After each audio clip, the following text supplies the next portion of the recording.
Can I ask you something a little uncomfortable today? When was the last time you truly felt your father's presence emotionally? Not his discipline, not his advice, but his true emotion towards you. It could be love, it could be care, it could be that proud feeling that you've accomplished something together. Yeah, here's your chance to express yourself towards him. Express in terms of writing a letter. Yeah, you might have questions like, I'm not comfortable doing this. I really don't feel connected towards him. There are a lot of things that he didn't do for me as a father.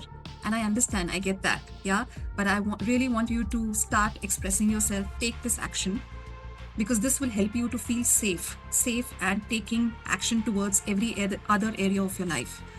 One of the strong reasons we don't feel safe is because we've not really expressed and connected with our father, with our source. Yeah, so I want you to take this step. Take 5 minutes today, and I want you to write a letter to him. Don't worry, I'll guide you as to how you got to write this letter. But I want you to trust me and take this step. A lot of thoughts will come in your mind. I'm not comfortable. This is not for me. I feel restless while doing this. But is it okay if you can just trust me right now, just for 5 minutes, and take the step? Take a pen and paper and start writing. I want you to write an address to him in your own language if you want, and share what you felt as a child towards him.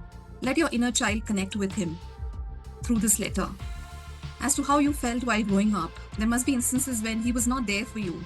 There must be instances where you felt lonely as a child and really needed his presence. Yeah, so express that in the form of this first paragraph, and then pause for a minute. And I want you to shift your gear now and start seeing him as a small child, as to what all he went through as a child in his childhood.